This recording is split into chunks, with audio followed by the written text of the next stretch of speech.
자, 그러면 교육 심리학부터 하겠어요. 야, 시험 문제 나올 만한 것을 지금 여러분한테 이렇게 소개를 해주고 기출문제하고 소개를 해주는데 여러분들이 그 공부하는 강의 노트에다 잘 표시해가지고 선택적인 주의, 선택적인 부호가 필요해. 여러분이 전부 다 공부할 수는 없잖아, 지금. 그래서 중요한 것은 확실하게 외우고 그 다음에 덜 중요한 것은 적당한 수준 외우고 이렇게 해야 돼. 자, 발달의 원리에서 여기에 있는 2번의 발달의 원리, 이것에 대한 의미 정도는 알아둬야 되고, 브롬펜 브레너의 생태이론, 이것은 교육 행정고시의 시험 문제 나왔어. 그래서 그리고 작년에 전문 상담에도 나오고, 그래서 학생들이 성장하는 데 있어서 영향을 미치는 생태 환경, 이것을 설명하고 있어요. 그래서 나올 수는 있으나 교육학에서까지 나오겠는가 이런 생각이 들어. 그 다음에 결정적인 시기, 준비도, 문화실조, 이 세 가지 개념이 중요해. 그래가지고 준비도는 아까쯤에 환경경험론, 자연성숙론 공부했고, 그 다음에 문화실조도 이미 시험 문제 나왔어. 근데 문화실조는 이미 시험 문제가 2013년도에 나왔기 때문에 지금 이제 7년 가까이 됐잖아요. 그래서 문화실조는 또 나올 수가 있어. 왜 그러냐면 우리나라에 취약계층의 자녀들이 많고 다문화 가족의 자녀들이 많아. 내가 그저께 무슨 당진에 볼 일이 있었고 당진을 갔거든. 그랬더니 어떤 아저씨가 나이가 한 70 정도 돼 보이는 아저씨였어요. 근데 그 아저씨가 차에서 내렸어. 근데 차에서 내렸는데 거기 따라가는 애들은 조그만 애들이더라고. 한 4살, 5살 정도 돼 보이는 애들이에요. 그리고 그 여자분은 내 생각인데 30대 초반, 20대 후반이나 30대 초반 이렇게 되는 분이었어. 근데 그 아이들이 나는 할아버지라고 부를 줄 알았더니 아빠 아빠 하면서 따라가더라고. 그러니까 무슨 이야기야? 지금 다문화 가져가고 결혼하신 분 아니야. 그러니까 그런 분들이 있는데 그 어머니께서 한국말이 빨리빨리 익히고 한국 문화 잘 알면은 그 애들도 빨리 적응을 하겠지만 그렇지 못하면 적응을 잘 못한다 이거예요. 그래서 문화실조 현상이 심각할 수가 있다 이것이지. 그래서 시험 문제가 문화실조는 여러 우리 교육 현상과 관련되기 때문에 나올 수가 있는 거죠. 자, 그 다음에 여기에 있는 가드너는 이 시험 문제 나왔어. 2018년도에. 그래가지고 가드너의 이론하고 정서 지능 관련해 가지고 시험 문제 나왔는데 가드너의 이론 중에서 이 9개 지능을 잘 알고 있는가 해갖고 대인관계 지능 이것이 시험 문제 나왔다 이런 뜻이어서 사회적 지능이라고 할 수도 있고 그리고 그 명칭과 함께 정서 지능을 강점인 정서 지능을 더 발전시키기 위해서는 어떻게 해야 되는가 구체적인 대안까지 물어봤다 이런 이야기요. 그런데 이제 지금 우리 평생 교육을 왜 해야 되는가? 응? 그리고 우리는 대학교 졸업한 이후에도 계속적으로 학습을 해야 되는 중요한 이론적인 근거가 카테르과 혼이 이야기하는 결정적 지능이다 이런 이야기야. 그래서 이것은 상당히 중요한 우리한테 시사해 주는 그런 이론이기 때문에 이것은 시험 문제에 나올 수가 있고 그 다음에 이제 우리가 학교에 다니면서 공부하고 자아실현 하는 것도 중요하지만 성공하는 것이 중요하잖아요. 성공하기 위해서는 학교에서 어떤 능력을 길러줘야 나중에 사회에 와가지고 잘 적응을 하면서 주변 환경에 잘 적응을 해가지고 성공할 것인가 이것을 시사해 주고 있어. 그래서 이 성공지능 이것이 나올 수가 있다 이런 뜻이야. 학교에서 학생들한테 왕따라든가 이렇게 폭력이라든가 이렇게 당한 애들은 환경에 대한 적응 능력이 좀 부족하다 이렇게 볼 수가 있어. 그러니까 집에서 이렇게 학교에 와가지고 학교는 이제 뭐 친구들하고 만나고 놀고 아주 학교 오고 그다음에 더 학교 상급학교 간 다음에 나중에 이제 직장 생활을 해야 되잖아. 그러면 직장 생활을 해야 되는데 여기에 있는 학교나 직장 생활 새로운 환경에 갔을 때 거기에 잘 적응하는 능력 이것이 여기에 있는 성공 지능 중에서 여기에는 실용적 맥락적 지능에 해당된다 이런 뜻이죠. 그래서 이것이 시험 문제에 나올 수가 있다. 학교 다니면서부터 이런 능력을 길러줘야 되고 물론 이것은 환경에 대한 적응은 학교에서 배우는 지식이라기보다는 학교 생활이라든가 아니면 나중에 사회를 통해서 배우는 능력이긴 하지만 이러한 능력을 길러줘야 된다 이런 이야기죠. 자, 그 다음에 분산지능. 분산지능이라는 것은 우리가 이제 우리 주변에 있는 비고츠키가 이야기하는 것처럼 도구의 사용 능력, 이것이 문제 해결 능력에 아주 중요한 역할을 한다 이거예요. 그러면 도구도 중요하지만 주변의 다른 사람들과의 상호작용, 다른 사람의 힘을 빌리는 것이 아주 중요하다 이것이죠. 그래서 어떤 문제 해결 능력이 지능이라고 한다면 문제를 해결할 수 있는 능력, 문제를 신속하고 창의적으로 부가가치를 아주 높게 창출할 수 있는 그런 문제 해결, 어떤 산물을 만들어내고 이런 것이 문제 해결이라고 할 때, 이 문제 해결 능력이 지능이라고 했을 때 이 지능에 영향을 미치는 것은 내가 태어날 때부터 가지고 있는 그 지능도 중요하지만 내 주변에 있는 사람들이라든가 물리적인 도구라든가 이런 것을 잘 이용해 가지고 이 문제 해결 능력을 높인다면 그것이 진정한 지능이다 이런 뜻이에요. 이게 분산지능이에요. 자, 분산지능은 물리적인 산물, 내 주변에 있는 물리적인 여러 가지 것들, 도구라든가 주변에 있는 건축물이라든가 이런 거, 그 다음에 인지적인 도구, 공부 방법이라든가 인지 전략이라든가 이런 것들을 더 잘 활용하고 타인과의 아이디어 탐색, 이걸 통해서 문제를 해결하는 능력을 말해. 그래서 인지적인 도구라면 뭐 전자계산기라든가 컴퓨터라든가 뭐 이런 것이 될 것이고, 타인과의 상호작용, 그 다음에 물리적인 산물, 주변에 있는 많은 그 산물들을 활용을 할 수 있는 능력, 기구, 내가 뭐 운전을 한다 그러면 자동차에 대한 것들을 잘 알아야 된다 이런 이야기야. 자, 그 다음에 여기에 있는 피아제, 비고츠키, 그 다음에 케이즈, 이런 것들이 시험 문제에 나올 수가 있다. 아직 시험 문제에 나오지 않았어요. 인지 발달 이론에서 아직 시험 문제 나오지 않았어. 그래서 인지 발달 이론은 여기서는 안 나왔지만 어디서 나왔냐면 교수학습에서 나왔어. 구성주의 교수학습. 그래서 이것이 너무 이론적이어서 안 나왔는가 이런 생각이 드는데, 전반적으로 내가 생각할 때 정보 처리 이론과 관련된 것이 안 나왔어. 그러면 행동주의나 정보 처리 이론의 공통적인 것은 객관적이고 보편적인 지식이 있다라는 전제하에서 이것을 학생들한테 효과적으로 학습시키기 위한 학습이 어떻게 이루어지는가에 대한 프로세스라든가 이것을 이용해서 수업을 해야 된다라는 것인데, 그러한 이론들이 별로 안 나왔어요. 왜냐하면 구성주의에서 너무 많이 나오는 바람에. 그래서 만약에 거기에서 나온다면 지금 케이즈, 그 다음에 여기에 있는 성공지능, 그 다음에 저 뒤에 이제 그 다음 페이지에 나오는 정보처리 이론, 이것이 안 나왔어요. 정보처리 이론이 아까워. 정보처리 이론이 학교 현장에서 선생님들이 수업을 잘하기 위해서는 정보처리 이론을 잘 알아야 되거든. 학생들이 어떠한 과정을 통해서 단기 기억에서 장기 기억으로 가는 그 프로세스, 인지 과정적인 요인, 이런 게 중요한데 그걸 알아야 수업을 잘할 수가 있거든. 그래서 아주 중요함에도 불구하고 안 나왔는데 요번에 한번 나와야 되지 않는가 이런 생각이 들어.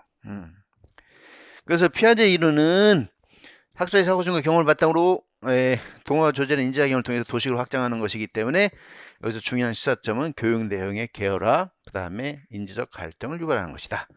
그 다음에 상호작용의 기회를 준다 이런 뜻이고, 비고츠키 이론은 사회적으로 합의된 지식을 유능한 타인과의 상호작용을 통해서 내면화하는 것이 학습이다 그랬으니까 이것을 촉진하기 위해서는 GPD 확인, 그 다음에 스케이폴딩, 그 다음에 협동학습 이런 것을 함으로써 이것이 가능하다. 그 다음에 케이지 이론에서는 인지 발달이라는 것이 작동기억 용량 증가, 작동기억 용량의 증가라는 것은 컴퓨터로 이야기하면 CPU, 이것을 말해. CPU. 그래서 정보 처리 속도, 이것이 작동 기억 용량이 증가하기 위해서는 정보 처리 속도의 증가와 자동화가 잘 돼야 되고, 중심 개념 구조, 학습 전략 이런 것들을 잘 활용을 해야 된다 이런 뜻이야. 그래서 여기에 있는 중심 개념 구조는 이제 정보 처리 이론에서 이야기하는 어떤 조직화, 구조화에 해당되는, 정교화에 해당되는 과정이고, 인지 전략은 기억술이라든가 여러 가지 공부 방법, 메타 인지라든가 이런 것들을 말해. 부화 전략. 그 다음에 자동화와 정보 처리 속도의 증가와 자동화, 이것은 행동주의자들이 이야기한 것처럼 반복 연습을 통해서 여기서 하는 것을 말해요. 그러니까 K지론은 행동주의와 인지주의를 합쳐가지고 보다 더 효과적으로 작동기억 용량의 증가, 인지 발달을 어떻게 할 것인가에 대한 것을 설명하고 있어요. 한마디로 그냥 쉽게 이야기하면 행동주의자들이 이야기한 것처럼 반복 연습 많이 하고, 그리고 인지주의자들이 이야기한 것처럼 핵심적인 키워드를 중심으로 해가지고 중심 개념 구조, 이것을 망을, 체계적인 마인드맵을 통한 망을 많이 가지고 있어라. 확실한 망을 가지고 있어라. 이거란 말이죠. 자, 그래서 여기에 있는 가드는 시험 문제에 한 분밖에 안 나오고서 안타깝긴 하지만 아주 중요하다라고 볼 수가 있어요. 많은 교육에 영향을 미쳤기 때문에. 분산 이론은 아직 시험 문제 나오기는 좀 이르긴 한데, 비고츠키 이론하고 관련시켜서 본다면 유능한 타인과의 상호작용, 주변에 있는 도구들을 잘 활용해야 돼. 그런 차원에서 분산 이론은 의미가 있고, 인지발달 이론이 안 나온 것이 안타깝다, 이런 이야기야. 그 다음에 12번의 인지전략 중에서 장독립형 의존의 특징, 그 다음에 성공 추구 동기와 실패 비 동기의 특징 그랬는데, 이것은 학생들 중에 장의존형이 있고 독립형이 있다, 이런 이야기요. 그리고 학생들 중에서 실패를 많이 한 사람은 실패 회피 동기가 강하고, 성공을 많이 한 사람은 성공 추구 동기가 강하겠지. 그러면 이런 학생들이 어떤 과제를 선택하고, 이런 학생들한테 무엇을 어떻게 해야만 이 동기를 높여주는가, 이걸 알아야 선생님들이 학생들의 취향에 따라서 동기를 높여줄 수 있는 전략을 쓸 수가 있어. 그래서 이것은 성향에 따른 전략을, 동기 유발 전략을 써야 되기 때문에, 그런 차원에서 시험 문제 나올 수는 있다고 봐. 나올 수는 있다. 그래서 일종의 뭐랄까, 상황적 지식이라고 봐야지. 상황에 따라 학생들의 상황에 맞는 동기부여 전략을 사용해야 된다, 이거죠. 자, 그 다음에 정의적인 특성 중에서 도덕성, 이것은 도덕윤리과에서 시험 문제 나오겠죠. 근데 우리 이제 전인교육이란 차원에서 이런 걸 한번 생각해 볼 수가 있는 것이죠. 도덕성, 그 다음에 성격 발달 이론 중에서 그 에릭슨의 성격 발달 이론 중에 청소년기에 때는 정체성 성취니까, 정체성 성취냐 혼미냐, 이것이 아주 중요하니까 시험 문제에 나왔던 것이고, 마하샤의 정체성 지 이론이 이제 에릭슨의 청소년기의 정체성 형성에 대한 걸 지위 이론으로 설명하고 있어. 그래서 정체성 성취냐 혼미냐, 아니면 상실이냐 폐쇄냐, 아니면 유해냐, 이런 것이 나와. 그래서 시험 문제 나온다면 이것이 나올 수 있지 않을까, 그런 생각이 들어. 엘킨의 청소년기 때의 자기중심성. 본래 자기중심성은 피아제 이론에 의하면 사고의 수준 차원에서 자기중심성을 전조작기 단계에서 특징으로 잡았는데, 엘킨은 청소년기의 자기중심성은 이러한 현상을 보인다 해갖고 개인적 유해나 상상적 청중, 이것을 이야기를 했다. 이것이 교육학에서는 안 나왔는데 청소년들을 이해하는 하나의 중요한 개념이다, 이렇게 볼 수가 있어. 그래서 이것이 전문 상담에서 나왔어. 자, 보울비의 찬장 이론, 그 다음에 할로우의 접촉 이한 이론. 사회성은 바로 나한테 누가 무엇을 주느냐, 음식을 주는 사람을 통해서 사회성이 높아진다, 이것이고, 할로우의 접촉 이한 이론은 나한테 접촉을 통해서 위안을 주는 사람으로부터 사회성이 시작이 된다, 이런 뜻이죠. 근데 어렸을 때 어때? 부모님이 돌아가셨다든가, 부모님이 나를 낳고 돌아가셨다든가, 이혼을 했다든가, 또는 할머니 밑에서 자랐다든가, 그럼 어렸을 때부터 음식을 제대로 먹지를 못하잖아요. 어머니 모유를 먹지도 못하고, 우유도 제대로 잘 안 사주고, 그러면 여기서부터 불신이 생기게 된다, 이런 이야기고, 접촉 이한 이론, 따뜻하게 이렇게 잘 감싸주고 이렇게 해줘야 되는데, 이것이 없으면 사회성이 어렸을 때부터 발달이 안 되게 된다, 이거예요. 그래서 다른 사람들에 대한 신뢰도가 떨어지게 되는 거죠. 자, 동기 이론이 시험 문제에 나올 가능성이 매우 높은 문제인데, 이 두 개 이론은 2013년도에 맨 처음에 시험 문제 나왔어. 그 다음부터는 동기 이론이 안 나왔어요. 그래서 동기 이론이 이제 나올 때가 닥쳤다, 이렇게 이야기할 수가 있는 거죠. 그래서 그 중에서 제일 높은 것이 어떤 것이냐라고 한다면 성취 목표 이론하고 자기 결정성 이론, 이것이 우선은 제일 높은 출제 가능성이 높은 문제다. 인간은 목표를 향해서 나아가는데 그 목표가 무엇이냐? 숙달 목표냐 아니면 수행 목표냐, 이런 이야기가 되겠어. 그 다음에 인간의 내재인 동기를 높여주기 위해서는 어렸을 때부터 욕구 충족의 정도에 의해서 영향을 받는다. 욕구 충족이 잘 안 되면 자기 결정성이 떨어진다, 이런 뜻이죠. 현진은 스스로 자기 결정을 잘 하는 편이에요? 아니면 의존적이에요? 현진 중간? 오메이 중간 정도. 남자하고 여성하고 비교한다면 남자들은 의존적인 경향이 강해. 자기 결정성이 떨어져. 여자들은 스스로 하는 사람들이 좀 남자 여자 비교한다면 좀 더 많아. 그럼 그것은 무엇인가 라는 것을 자기 결정성 이론으로 설명해 본다면, 여기에서 유능감의 욕구라든가 여기엔 자율성의 욕구라든가 관계 욕구, 이런 것들이 제대로 충족이 안 되지 않는가, 이런 생각이 들어.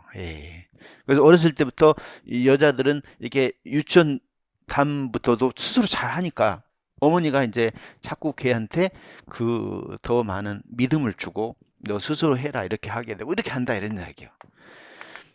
자,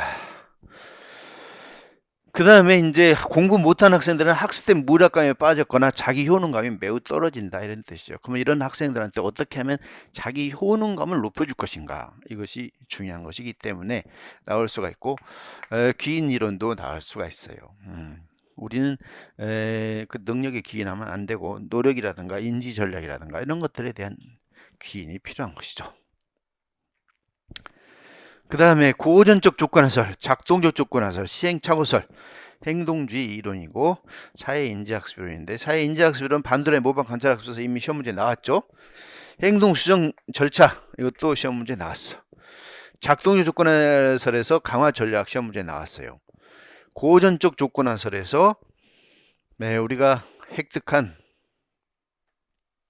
어떤 정서적인 것을 학습하게 됐는데, 정서적인 학습은 고전적 조건화설에 대한 그 이론의 근거에서 설명할 수가 있어요. 그래서 우리가 어떤 공포심이라든가 무엇을 좋아한다든가 이런 모든 것들은 다 어떤 대상에 대해서 좋아한다든가 어떤 물건에 대해서 좋아한다든가 연예인에 대해서 좋아한다든가 이런 것들은 여기에 있는 고전적 조건화설로 설명할 수가 있다, 이거예요. 그렇다면 우리가 좋아한다, 이것을 또 인간관계에 적용해 본다면 남한테 잘 보이기 위해서는 어떻게 해야 되는가? 그러면 역시 고전적 조건화설에 입각해가지고 내가 남이 원하는 것을 늘 가지고 간다, 늘 보여준다, 늘 제공한다. 그러면은 고전적 조건화설에 의하면은 그걸 제공해 줘야 된다, 이렇게 볼 수가 있어.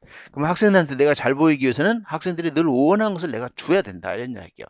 그러면 강의를 잘하기를 원하면 강의를 잘해주고, 학생들한테 잘 미소 짓고 친절하게 해주긴 걸 좋아하면 그렇게 해주고, 이렇게 해줘야 된다. 이게 고전적 조건화설, 짝짓기 과정을 통했으니까.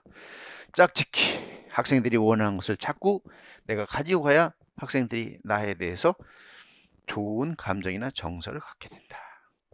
자, 그래서 이것을 약간 응용해서 시험 문제 내면 좋을 텐데, 아직은 시험 문제 그 정도까지는 출제자들이 그 정도까지는 출제를 못할 것 같아. 내가 볼 때 교수들에게 하고 그 잘하는 게 아니에요. 교수들이 응용력이 떨어져. 그래가지고 이론 쪽으로만 좀 잘하지 떨어져. 그래가지고 내가 교수를 했어야 되는데 약간 오바야. 교수님들은 이론이 튼튼한 사람들이고 학교의 교사들은 이론보다는 학교 현장의 다양한 경험, 야전 사령관 이런 것이 강한 거예요. 두 가지를 절충을 해야 되는데 절충하기가 어려워. 왜냐하면 교수들은 한번 대학으로 가면은 학교 현장에 가기가 싫어. 그 다음에 학교 현장에 있는 선생님들은 학생들만 계속 가르치다 보니까 경험은 누적이 되는데 또 공부하려면 또 새로 공부를 해야 되잖아. 그래서 싫어해. 그래서 이 두 가지를 잘하는 사람이 성공하는 거지. 그래야 학교 현장에 있는 사람 중에서 그걸 잘하는 사람이 또 교수도 되고 그런 거야. 근데 학교 현장에 있는 사람들이 교수가 되려고 하면 또 교수들이 반대를 해. 왜 그러냐면 너는 교수가 안 돼도 밥 먹을 곳이 있잖아. 이렇게 하면서 제자 중에서 그 없는 사람을 또 교수를 시키려고 해요. 그러니까 교수가 현장과 괴리된 교수가 많이 나타나는 거죠. 이것은 대학의 발전을 저해한다, 이렇게 볼 수가 있어요. 자, 그 다음에 애국에 있는 교수들은 거의 대부분 다 학교 현장에 교사 출신들이 교사들이 다 교수가 많거든. 근데 우리나라는 그걸 안 시켜주려게. 예, 물론 현장에 교사 된 사람 많이 있지. 자, 인지주의 학습 이론 중에서 이런 것은 이제 여기 나오기 전에 있었던 이론들이고, 애킨슨의 정보 처리 이론, 이것이 아주 중요하다고 봐. 예. 그래서 이것이 시사하는 바가 아주 많아. 그래서 단기 기억의 한계가 있기 때문에 이것을 극복하기 위한 방안 아주 중요하지. 지금 현재 수업하는 것이 단기 기억이 여러분의 20초나 30초밖에 기억을 못하니까 이것을 보완하기 위해서 PPT를 만들고 칠판에다 판서를 하면서 수업을 하는 거예요. 판서를 하면서 수업을 하는 이유가 바로 여기에 있는 단기 기억의 한계에 대한 이론적인 근거다, 이런 이야기예요. 예. 예. PPT를 하고 여러분한테 프린트물을 주고 교재를 가지고 수업을 하는 이유가 바로 단기 기억 20초의 한계를 극복하기 위해서 내가 수업 보조물을 사용하고 교사 학생의 상호작용, 이것을 계속하면서 질문하고 답변하면서 이런 식으로 한다, 이런 이야기지. 그러니까 얼마나 중요한 이론이야. 왜 인간의 단기 기억의 한계를 극복하기 위해서 어떻게 해야 되는가? 그럼 선생님들이 다 칠판에다 이게 쓰면서 수업을 하기 때문에 이게 시험 문제 안 나오나? 예, 시험 문제에 나와야 될, 우리가 왜 발문이 중요하고 수업의 보조물을, 학생들한테 맞는 보조물을 사용하면서 수업을 해야 되는가라는 근거가 여기에 있는데 이걸 시험 문제 내야지. 근데 못 낸단 말이지. 대학의 교수들이 현장을 모르니까 그렇다는 이야기야. 답답한 사람들 같으니라고. 자, 그 다음에 부화 전략.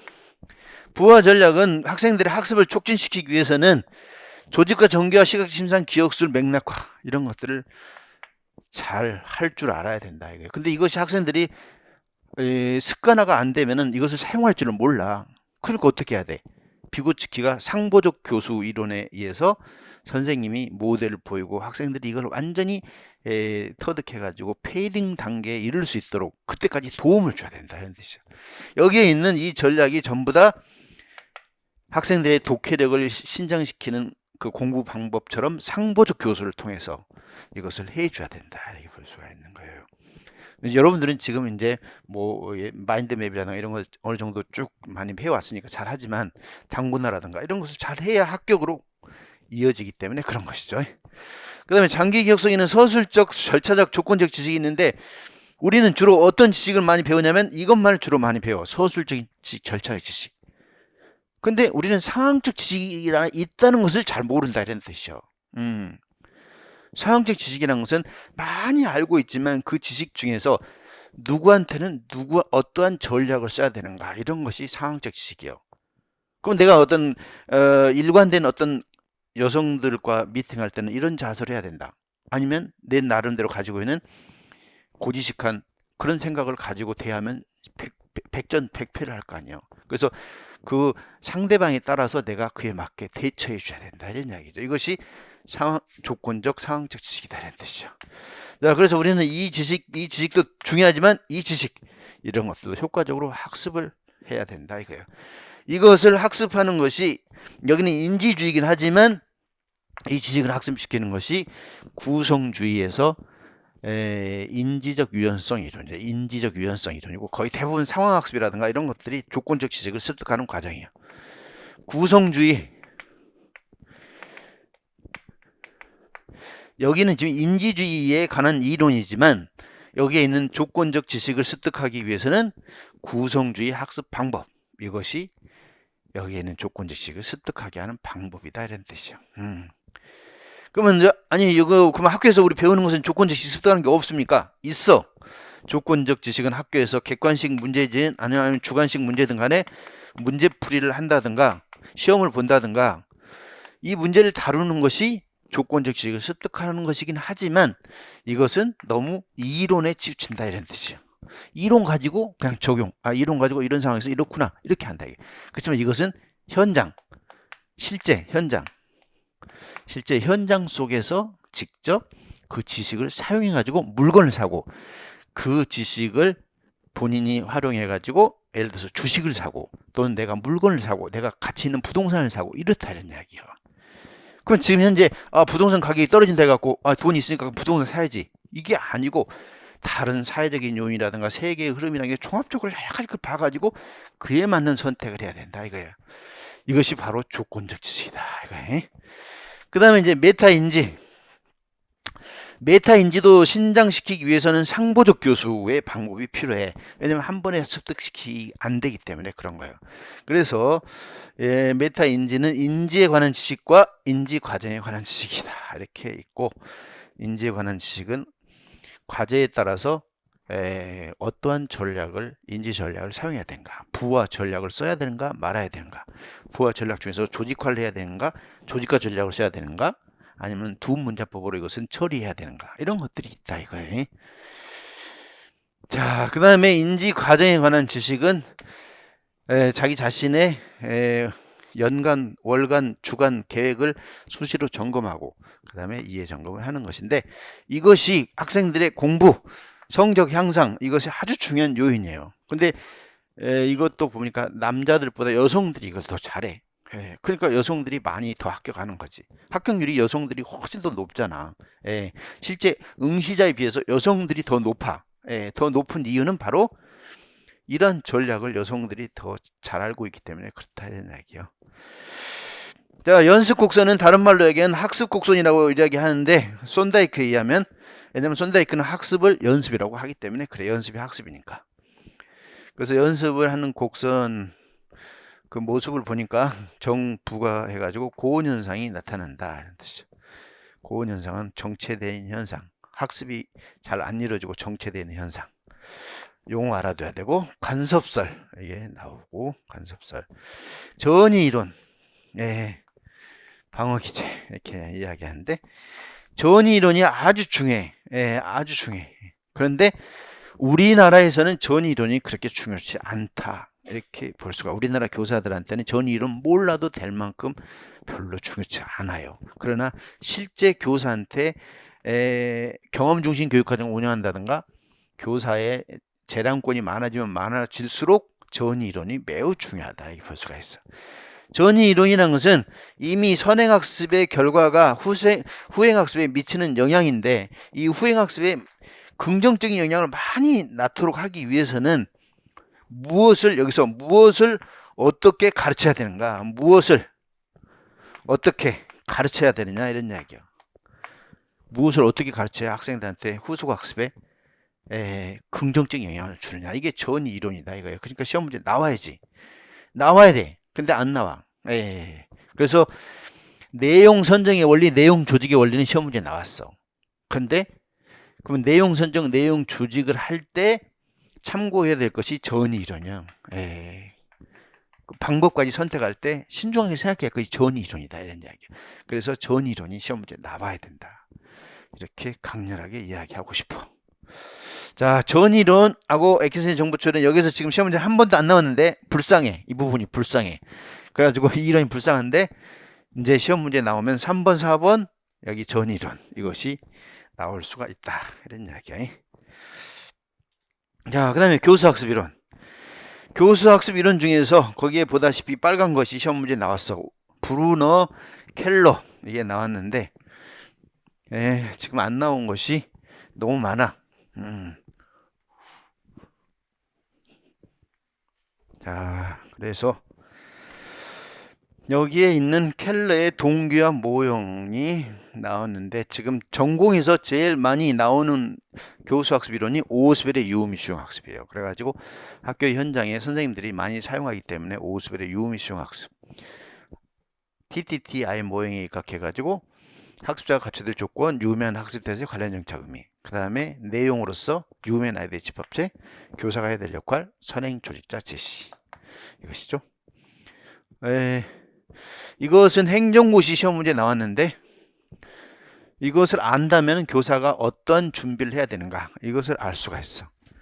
교사는 주어진 조건을 잘 이해해 가지고 그에 맞는 처방을 해야 되고, 그 다음에 선생님의 수업에 대한 평가의 기준이 바로 효과성, 효율성, 매력성, 안정성이다 이런 뜻이죠. 과거에는 이것만을 중요시했는데 지금 강조되고 있는 것이 아니야, 이거 매력성, 이것이 교사의 수업 평가에 중요한 기준이 되고 있다 이런 뜻이죠. 수업 시간 내내 학생들이 학습에 대한 동기가 계속 이어져야 된다. 그래야 좋은 수업이다.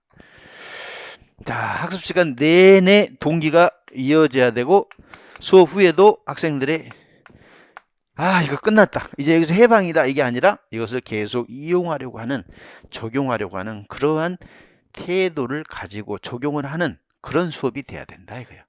이것이 바로 매력성이다 이런 이야기지. 매력성, 매력이 있어야지. 우리가 길 가다가 어떤 사람, 아주 예쁜 사람 보면, 매력 있는 사람 보게 되면 계속 생각하게 되나, 집에 갈 때까지 계속 지하철에서 한번 보면은 계속 생각하게 되잖아요. 이것이 매력성이지. 그런 것처럼 공부도 수업 시간에 끝나고 그냥 끝났다, 해방이다, 이거 다 잊어버린 게 아니고 계속 집에 가면서도, 점심 먹으면서도 계속 이어서 생각하는 거야. 이것이 매력성이다. 이런 수업이 좋은 수업이다. 자, 캐롤이 시사하는 것은 시간의 함수라는 중요한 용어 하나 알아두면 되겠고, 블룸의 완전 학습에 중요한 영향을 미친 요인, 지적 정의적 특성 합쳐서 65%. 그만큼 출발점 행동이 중요하다라는 것이고, 스키너는 이제 강화 이론하고 계열성에 따라서 단계별로 쪼개가지고 수업을 하면 학생들이 목표에 도달할 수 있다, 이런 이야기가 됐어. 자, 브루네 발견학습, 학문유신 교육과정과 함께 이거 섞어서 시험 문제 한번 나왔고, 간해가 시험 문제 한번 나와야 되는데 간해가 안 나왔어.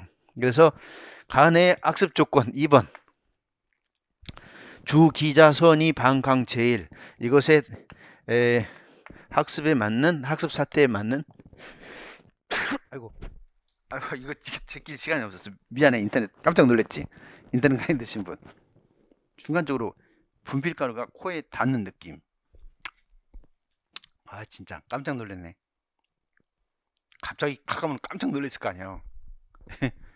인터넷 강의 드신 분 정말 미안해요. 자, 그래서 간해가 시험 문제가 한번 나와야 되는데 지금 안 나와. 간해가. 간해. 나 지금 간해를 그렇게 좋아하지 않아. 근데 간해의 이론을 종합하려는 성향이 강해. 그래서 간해 이론을 잘 알아야 돼. 자, 그 다음에 왜 정보처리 이론을 그렇게, 정보처리 이론 해가지고 정보처리 이론, 애킨슨의 정보처리, 애킨슨 말고 또 다른 학자도 많이 있는데 정보처리 이론이 아까 처음에 이야기했던 것처럼 스탠버그의 그 3두 이론 성공지능, 그 다음에 케이즈 인지발달 이론, 그 다음에 여기 간해, 이런 사람들이 전부 다 정보처리 이론과 관련된 그런 이론을 펼친 사람이다, 이런 뜻이요. 그래서 스탠버그의 성공지능 이론의 내용에서 선택적 주의, 선택적 비교, 선택적 결합, 이런 표현이 다 나오는데 이것이 다 스탠버그의 3두 이론. 그 다음에 케이즈 이론에서도 아까 방금 중심 개념 구조, 자동화, 정보 처리 속도의 증가, 자동화, 그 다음에 중심 개념 구조, 인지 전략, 이것이 다 정보 처리 이론에 나와 있는 용어들이요. 이것을 약간씩 바꾼 거고. 그 다음에 간해 수업의 절차, 학습 사태와 수업 조건, 이것에 대한 것이 주기자 선의 반강 제일, 이게란 말이에요. 그래서 정보 처리 이론이 너무 지금 소외되고 있어요. 이제 나와야 되는데 안 나와. 잘 알아둬야 돼. 그 다음에 간해 이론의 것을 보완하기 위해서 메릴의 내용 요소 제시 이론이 나왔고, 그 다음에 알겔루스의 정교화 이론, 이것을 나왔는데 그렇게 중요치는 않지만 만약에 어렵게 낸다면 메릴이 나올 수가 있어. 메릴의 이론의 특징은 미시 이론이라는 특징이 있어. 미시 이론. 그래서 인지적 영역에 대한 처방을 제시한 미시 이론이라는 것이고, 알겔루스는 거시 이론인데, 거시 이론. 그 다음에 이제 켈레의 동기화 모형, 동기를 높여주기 위해서 주적, 자만, 악스 모형이고, 개별화, 수준별 수업을 해야 되는 근거, 이런 것이 있을 수가 있는데, 어떻든 간에 시험 문제에서 나올 수 있는 것은 여기에 있는 오스벨, 브루너 이미 나왔고, 간해, 메릴, 이 사람들이 나올 수가 있다 이거예요. 자, 그 다음에 교수의 방법 변인 중에서 일반적인 수업 전략으로서 강의법, 토익법 쭉 나왔는데 작년에 토익법에 그 중액교육과정을 토익 수업을 했을 때 어떤 장단점이 있는가 이게 연결해서 나왔어. 그래서 토익법의 장단점도 있고 중액교육과정의 장단점도 있어. 그래서 그 두 가지를 절충해서 쓰면 되는 것이고, 역할놀이는 이제 어디에 그 대안으로서 써줄 수가 있어. 역할놀이. 예를 들어서 EQ이 정서지능을 높이기 위해서는 역할놀이를 많이 해가지고 타인의 입장을 이해하도록 한다. 뭐 이렇게 쓸 수가 있기 때문에 이것은 유용하고, 그 다음에 자기 주도적인 학습. 지금 오늘날의 우리나라 학교에서는 여전히 자기 주도적인 학습을 하고 있지만 학생들한테 학교 졸업하고 나서 스스로 자기 주도적인 학습을 할 수 있는 능력을 길러줘야 된다 이거예요. 그렇게 하기 위해서는 여기에는 학습 전략을 학생들이 잘 알아야 돼. 공부 방법을 알아야지. 고기를 잡아줄 것이 아니라, 잡아서 지식을 넣어줄 것이 아니라 고기 잡는 방법을 알아야 된다 이거예요. 그래서 학습 전략, 동기 전략, 행동 전략. 그래서 자기 스스로 공부 방법을 알아가지고 왜 공부를 하는가를 알아서 공부를 열심히 하고, 그리고 필요할 때는 그 액션을 취할 수 있어야 한다. 남한테 도움을 필요하면 도움을 청하기도 하고, 어디라도 필요한 사람 있으면 가야 된다 이것이지. 내가 행정고시 할 때 내가 아무 알지도 못해. 근데 행정고시 합격기에 어떤 사람이 딱 나왔어요. 사무관 권 누구 딱 나왔어. 그래가지고 이분을 가야 되겠다. 그래가지고 그분한테 전화를 했지. 교육부에 있는데. 그래갖고 전화 딱 해가지고 저 지금 현재 교사 누구입니다. 행정고시를 하고자 하는데 저의 모델이 되는 것 같습니다. 왜냐면 나도 교사고 이 사람도 교사 출신이 합격을 했거든. 그러니까 나 교사니까 생전 처음 보는 사람이요. 그래가지고 만나고 싶다. 가지고 그럼 언제 와라. 그러고 딱 가가지고 만났지. 그 사람이 공부했던 자료도 주고 딱 그랬어요. 그래서 자기 주도적인 학습 전략 아주 중요해. 어디라도 필요하면 쫓아가는 거예요. 그 사람들이 싫어하지 않아요. 다 좋아해. 가면은 자기를 인정해 주기 때문에 상당히 좋아해. 그 다음에 우리는 협동학습. 협동학습을 하는데 협동학습이 지금 성공적인 협동학습이 잘 안 되고 있어. 학생들이 협동학습 이것이 뭐 도움이 되나 이런 생각을 한다면 그 협동학습이 별로 잘 효과적이지 못한 것이죠. 그래서 협동학습이 제대로 잘 하기 위해서는 협동학습 기술과 전략을 잘 가르쳐 줘야 되고, 과제 의존성, 보상 의존성의 여러 가지 일 전략을 잘 알아가지고 사용해야 되고, TGT 모형을 통해서 학생들이 경쟁을 하는데 친구들을 자기 조를 잘 가르쳐 주지 않으면 자기네들이 경쟁에서 불리하다는 것을 깨닫도록 해줘야 돼요. 그래서 협동학습, 이것이 2013년도에 나왔기 때문에 지금 7년째 안 나왔어. 지금 나올 때가 닥쳤어요 이제. 그래서 문화실조도 나왔지만 협동학습도 나와. 기출문제 중에서 시험 문제에 나왔던 것이 세 문제가 나왔어. 기출문제 중에서 시험 문제에 나왔던 것이 잠재적 교육과정, 그 다음에 교육평가에서 형성평가 2번, 그 다음에 중고지향평가 2번 해가지고 2번씩 나온 것이 있다니까. 자, 구성주의 학습 해가지고, 구성주의 학습의 특징은 학생들의 의미 형성을 도와줘야 하는데, 의미 형성을 도와주기 위해서 학습자 중심 실제 상황 협동학습 수행평가인데, 이러한 실제 상황에서의 학습자 중심의 수업이 되도록 하기 위한 전략이 바로 여기 이런 것들이요. 이런 거.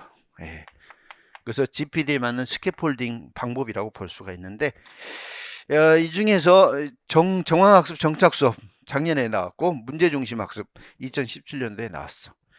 그러면 또 이제 나온다면은 여기에 있는 웹 기반 학습의 장단점, 작년에 위키 시험 문제에 나왔어.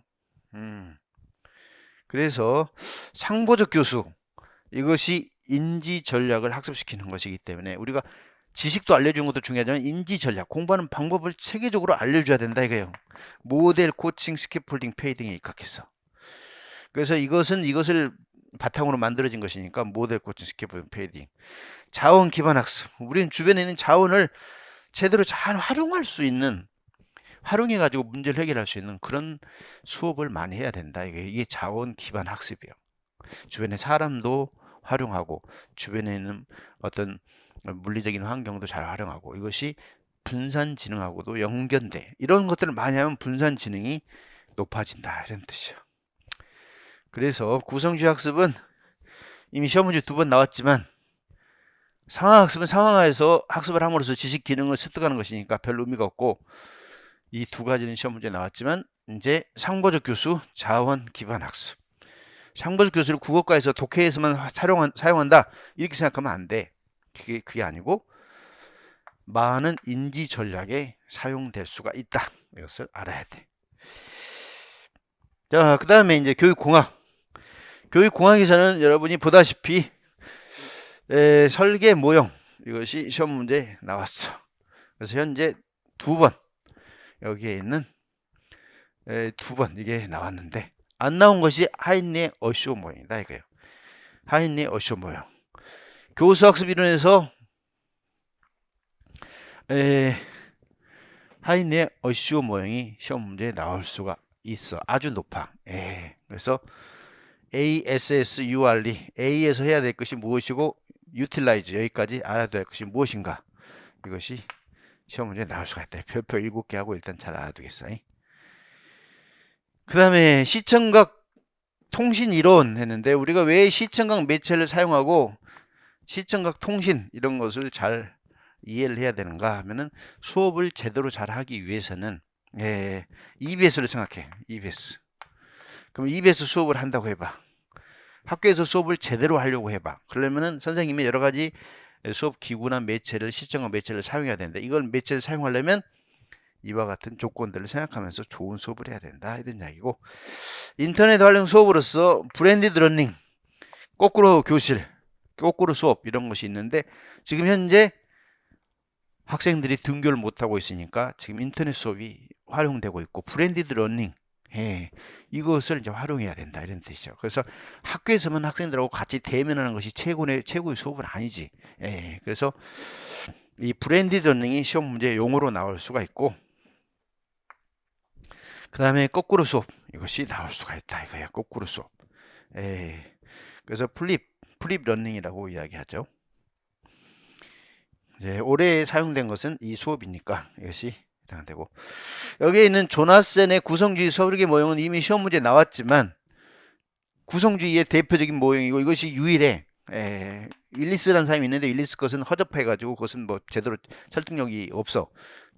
그래서 구성주의 학습환경 설계 시 고려해야 될 거, 먼저 문제를 주어라. 문제 주고 관련 사례 주고 정보 자원 주고 인지적인 도구, 대화 협동 도구, 사회적 맥락적 지원을 해줘야 된다 이게. 왜냐하면 먼저 문제를 주고 학생들이 문제를 해결하는데 필요한 자료들이라든가 도구를 줘야지. 그리고 너희들이 해라. 그리고 하면서 선생님한테 도움이 요청하면 언제든지 도움을 줘야 되니까 모델 코칭 스캐폴딩, 그거 지켜보면서 모델 코칭 스캐폴딩. 야, 너희들이 지금 저기 달을 한번 천체 망원경으로 그걸 한번 관찰해 가지고 이 자료를 만들어 가지고 어쩌고 해라. 그러면 문제를 주고 이렇게 관련 사례 도구 주고 선생님이 옆에서 도움을 계속 준다. 이게 조나센의 모형이다 이거. 자, 현재 학생들이 그 당시에 여기서 시험 문제 냈을 때 여기에 있는 실즈와 리치 모형이 나왔어. AD 모형, 일반 모형. 그랬을 때 선생님들이 거기서 시험 문제 낼까? 이런 생각을 해가지고 가볍게 했단 말이지. 근데 시험 문제 나와버렸어. 그 다음부터는 이제 설마 또 조나센에서 나올까? 또 생각하고 있는데 또 조나센에서 시험 문제 나와버렸다 이런 이야기예요.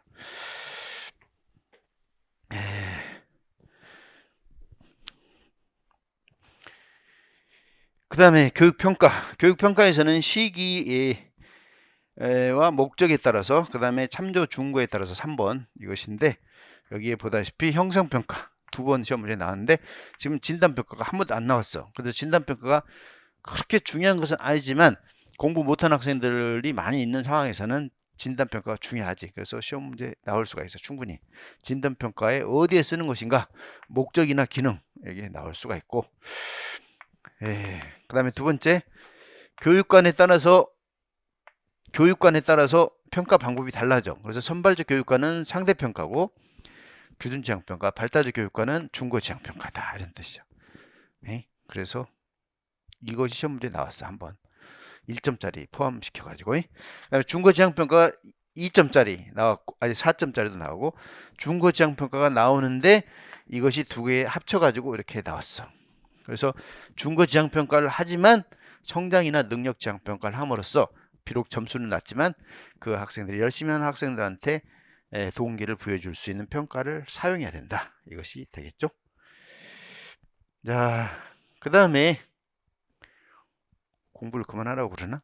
여기서 안 나오네. 다음을 한번 해볼까? 그렇지. 이것이 컴퓨터가 잠깐 쉬네. 나를 지금 테스트하고 있어. 컴퓨터라는 도구를 내가 내 몸과 같이 자유자재로 사용할 수가 있어야 구성주의에서 이야기하는 지적인 능력, 문제해결 능력, 분산 지능이 높아진다 말이지. 자, 이게 대안적인 평가하고 학교 평가, 이것에서는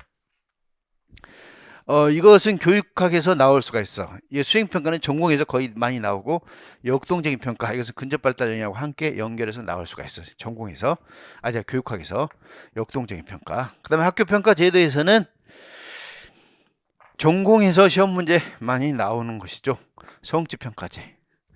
성취평가제는 성취 기준과 성취 수준을 중심으로 평가하는데, 기준에 의해서 평가하면은 중거 지향 평가하고 별 차이가 없어. 근데 여기서는 성취 수준, 이것을 명시해 가지고 평가를 함으로써 학생들한테 명확하게 부족한 것이 무엇인가, 이것을 피드백해 줄 수가 있고 객관적인 평가를 할 수가 있다. 이렇게 볼 수가 있어.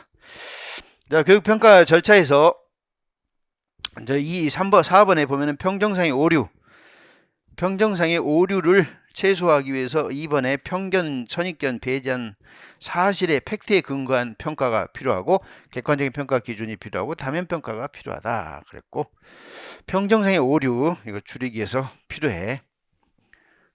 그 다음에 이것이 나올 수가 있고, 그 다음에 평가 도구에서는 지금 이만큼 많이 나왔어. 근데 지금 안 나온 것이 이것이고 또 나올 수 있는 것이 타당도예요. 그래서 타당도에 대한 종류가 나올 수가 있어. 종류, 유형, 내용, 공인, 애연, 구인, 결과, 생태학적인 타당도, 이것이 나올 수가 있다. 타당도 고양 방안이 시험 문제는 안 나왔어. 이전에 타당도에 대한 개념만 나왔어. 근데 타당도 고양 방안, 이것이 나올 수가 있어. 타당도가 학교 현장의 교사들한테 매우 중요하기 때문에 이것이 아주 중요하고, 그 다음에 객관도를 높여야 된다. 채점, 두 사람 이상이 채점을 해가지고 채점에 그 채점한 사람들 간에 있어서의 차이가 별로 나타나지 않도록 해야 된다 이거예요. 그래서 객관도를 높이기 위해서는 채점 기준을 명확하게 만들어야 돼. 채점 기준을 명확하게 만들고 채점 평가 기준, 그리고 이것에 대한 이해도를 높여야 돼. 그래서 객관도, 타당도의. 그 다음에 교육평가 절차에서 문항 곤란도, 변별도, 문항 반응 분포, 평가 실시 활용, 유충 표집, 사회성 측정법, 문화기술 연구 쭉 있는데, 여기 연구 방법이 여러 가지가 있는데 그 중에서 시험 문제에 나올 만한 것만 뽑은 거예요. 그래서 여기에 있는 유충 표집, 이것은 표집을 할 때 비교적 표집 오차를 줄이기 위해서 골고루 표집을 해야 되니까 유충 표집이고, 그 다음에 사회성 측정법은 집단 따돌림, 이런 것을 예방하기 위해서 미리 우리 반에서 누가 누구를 좋아하고 누가 누구를 싫어하는가 이런 것을 파악하기 위한 것이 사회성 측정법이고, 그 다음에 문화기술 연구는 학급 간의 차이를 낳는 중요한 요인이 학급의 문화의 차이다 이런 뜻이죠. 그래서 그 문화를 연구를 해야 된다. 이게 왜 그러냐면 반 배정할 때는 다 실력이 비슷한 학생들끼리 다 나누잖아. 근데 어느 정도 지나면은 A반이 B반보다 평균이 5점이 더 높다. 그러면 A반에 뭔가가 있겠지.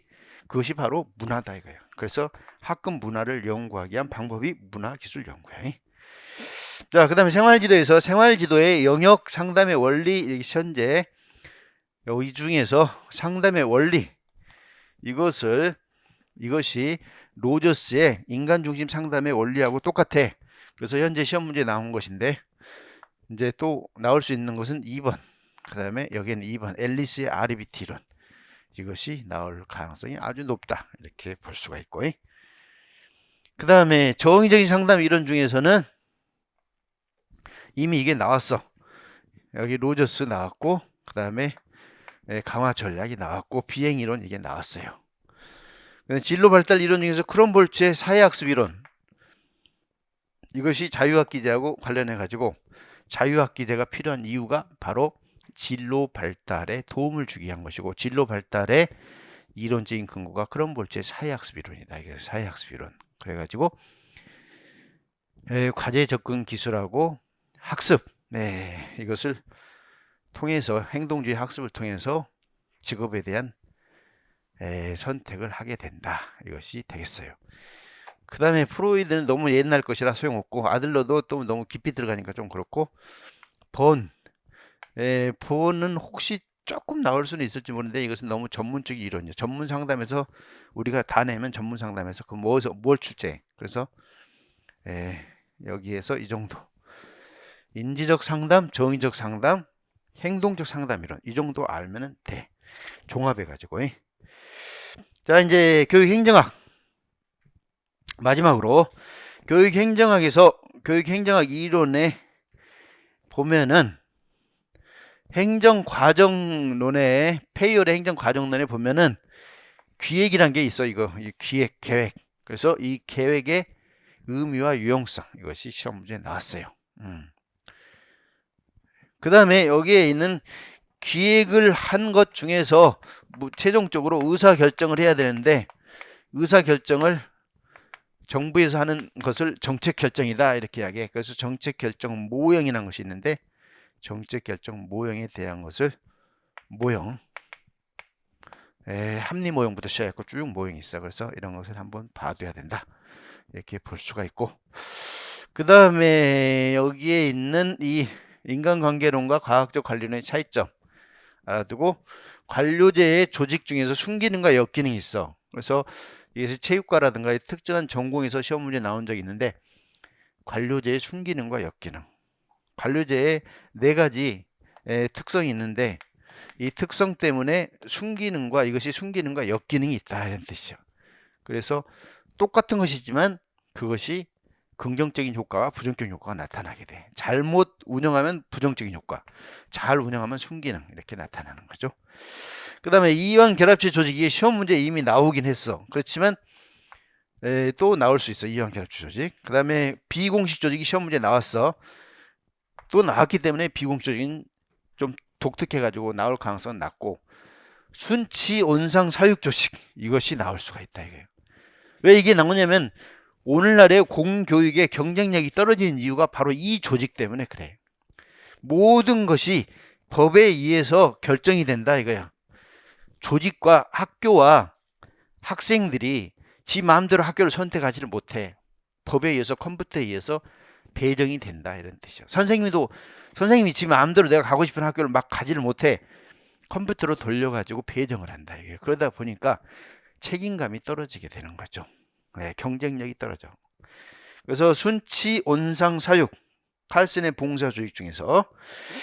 그다음에 조직화된 무질서. 학교라는 조직의 중요한 특징이 관료제, 이완 결합체, 순치, 조직화된 무질서, 이런 특성 다 가지고 있는데, 그 중에서 조직화된 무질서 조직, 학교가 학생들이 잠자고 교실 붕괴, 학교 붕괴, 이런 말이 나오는 중요한 이유가 바로 조직화된 무질서 때문에 그렇다 이게. 조직은 돼 있는데 질서가 없어. 질서가 없는 이유가 바로 이것 때문에 그래. 그러면 선생님, 옛날에 1980년대 이때는 왜 그러면 똑같은 학교인데 그때는 질서가 있었고 지금은 질서가 없습니까? 이렇게 나한테 질문하겠지. 그때는 목표의 모호성, 이것이 모호하지 않았어. 학생들의 성적, 이거 최우선이었어. 그래가지고 학부모나 학생들이 다 그런 줄 알았어. 그 다음에 과학적 기법, 이것도 선생님의 말이 곧 법이요. 그러니까 불분명한 게 아니고 그냥 선생님이 따라하는 대로 무조건 했어. 유동적인 참여, 이것은 옛날에도 있었고 지금도 있었긴 하지만 선생님이 그 학생들을 죽이려고 하면 죽일 만큼 막강한 권한을 가지고 있었어. 그러니까 옛날에는 조직화된 무질서의 특성을 가지고 있었지만 지금과 같이 이 정도의 수준이 아니에요. 아주 강렬한 선생님의 힘을 가지고 있었다 이게. 근데 지금은 이것이 아주 심해. 왜냐하면 포스트 모더니즘이 우리 학교에 널리 퍼져버렸어. 포스트 모더니즘은 다양성이잖아. 절대적이고 권위를 부정해. 절대적인 지식을 부정해. 그래서 선생님의 생활지도 방법이 절대적인 것이 없고 수업 방법이 절대적인 것이 없어.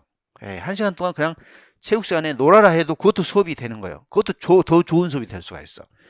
그래서 불분명한 과학적인 기법 나올 가능성이 아주 높고, 파슨스의 아질 이 이론은 일반 사회 이론이요. 그래가지고 교육학에서도 해당은 되긴 하지만 학교에서는 잠재 유형 유지 기능 이것이고, 그 다음에 우리 사회에 지금 갈등이 너무 심해. 그래가지고 지금 갈등을 이것을 줄여야 돼. 그래서 갈등의 순기능과 역기능, 갈등을 줄이기 위한 전략 이것이 필요해. 그래서 순기능과 역기능 이것이 시험 문제에 나올 수가 있어. 수업 시간에 이야기를 했죠. 순기능과 역기능 잘 하면은 조직이 통합되고 조직이 더 생동적으로 발전해 나갈 수가 있어. 그렇지만 잘못하면은 이게 갈등이 아주 심해 가지고 스트레스를 받게 되고 조직의 목적을 약화시켜. 순기능과 역기능. 그 다음에 학교 조직의 건강 측정 변인 했는데, 여기에 있는 학교 조직의 특성 중에서 교실 문화, 기계 문화, 작년에 명칭 나왔기 때문에 교 문화에 대해서는 나올 가능성은 없고, 학교 조직을 튼튼하게 하기 위해서는 이러한 조직의 건강 요인들이 필요하다. 이 정도 한번 생각해 볼 수는 있겠죠. 동기 이론은 시험 문제에 나와야 되는데 안 나왔네. 그래서 동기 이론, 동기 이론 중에서 시험 문제에 나올 가능성이 제일 높은 것이 바로 허츠버그의 동기생 이론. 이것이 제일 나올 가능성이 높고, 그 다음 동기 이론 중에서 나올 수 있는 것이 블룸의 기대 이론, 그 다음에 아지리스의 미성숙 성숙 이론, 이 세 가지 이론이 나올 수가 있어요. 그래서 이 세 가지 이론을 잘 알아둬야 돼. 그 다음에 카츠의 특성 요인 중에서 학교의 교사로서 갖춰야 될 능력이 상황 파악, 인간관계, 사무기술 능력이 중인데, 그중에서 교사가 학교 교실에서는 최고니까 이것이 필요하고, 그 다음에 신규 교사인 경우는 이것이 필요하고, 이렇게 그 상황에 따라서 이제 능력이 다르다 이런 이야기고, 지도성 이론 중에서는 특성론, 행위론, 상황적 지도성론, 변혁지향적 지도성론, 그 다음에 기타 이론 이렇게 나올 수가 있어. 여기에 있는 5, 6, 7을 대안적 지도성 이론이다 이렇게 이야기해. 기존의 이론은 한계가 있기 때문에. 그래서 피들러는 이미 시험 문제 나오긴 했지만, 이걸 가지고 답안을 쓸 수 있도록 하긴 했지만 또 나올 수가 있고, 그 다음에 허시와 브랜차드 안 나왔는데 나올 수가 있어. 아주 좋아. 성숙도에 따라서 리더십을 달리해야 된다. 성숙도에 따라서 리더십을 달리해야 된다. 그 다음에 변혁지향적 리더십, 이것이 2번이나 나왔어. 그래서 바스의 변혁지향적 리더십, 바스, 번스, 바스. 그래서 바스의 변혁지향적 리더십. 그 다음에 이제 학교 현장과 관련된 지도 리더십이 도덕적 리더십이요. 그래가지고 도덕적 리더십. 그 다음에 서지오바니의 문화적 리더십. 서번트 리더십은 봉사 리더십이고 초우량적 리더십.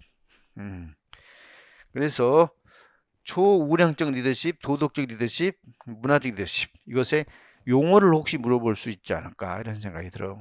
제시문 속에 A라는 교사는 학급을 이런 식으로 운영했다. A라는 교사가 활용한 리더십은 어떤 리더십인가, 이렇게 한다면 여러분이 이것을 써줘야 된다 이거예요. 그 다음에 여기서도 분산적 지도성이 있는데, 지도성을 분산해라 이런 뜻이죠. 그래서 팀 내 상호작용, 팀 구성원들이 리더십을 수행해야 된다 그랬는데, 팀 성과에 공동 책임을 지고 팀 내 상호작용을 서로 역할 분담해야 된다 이런 뜻이죠. 학교에서 운동회 하면 어떻게 해야 돼? 학교에서 운동회 하면 역할 분담을 누가 해야 돼? 교장, 교감 각각 해야 될 일이 있고, 체육부장, 그 다음에 각 담임 해야 될 일들이 다 이렇게 있어. 그래서 서로 역할 분담해갖고 각자 자기 역할 다 해야지. 그래서 이와 같이 역할을 나눠 가지고 분산적 지도성. 책임자가 담임 선생님이 이거 장 학급에서 할 것은 이거 하시오. 체육부장이 할 수 있는 것은 이거 단체 할 거 하시오. 그다음에 교감은 전체 기획을 하면 기획을 하고 총 감독을 하면 총 감독을 하고 이런 식으로 역할 분담을 해야 된다. 그래야만이 훌륭한 그런 성과를 이룰 수가 있다. 이거예요. 자, 변혁지향적 리더십은 이미 나왔지만 또 나올 수가 있고, 여기 허시아 브랜차드 안 나왔지만 내기가 좋은 문제예요. 좀 옛날에 복잡했는데 지금은 별로 복잡하지 않아. 자, 마지막으로 장학이론. 장학이론 현재 3번 나왔어. 교육행정에서 제일 시험 문제 많이 나온 것이 장학이론이야. 왜냐하면 교사가 자기 자신의 전문성 신장이 제일 중요하니까 장학이론이 나오겠지. 그래서 교내 자율장학, 그 다음에 장학을 어떻게 하면 활성화할 것인가, 이것이 나왔어. 장학의 활성화, 이것이 아까 전에 우리 배웠던 학습 조직화해야 된다. 학습 조직화, 전문학습 공동체 조직, 그 다음에 학습 조직에서 얘기했던 비전 공유, 팀 학습, 상호 배려, 개방적인 토론과 이런 것이 필요하다, 이거예요. 그 다음에 장학 중에서 최근에 강조한 것이 동료 장학이요. 왜 그러냐면 동료 장학이 전문학습 공동체와 관련되기 때문에 동료 장학이 중요한 것이죠. 학교를 살리기 위해서는 학교에 자율성을 많이 줘야 돼. 그래서 학교 자율성을 줘가지고 너희들이 알아서 해라. 이것이 학교 개혁 방안 중에서 SBM, 스쿨 베이스 매니지먼트고, 학교 운영위원회 영예산제도. 예산제도 여러 가지 있는데 영예산제도, 작년까지 했던 예산을 제로로 하고 새로 예산을 편성하는 것을 영예산제도다. 영기준 예산제도, 영기준 예산제도 또는 영예산제도, 영기준 예산제도 이렇게 얘기하는 거예요.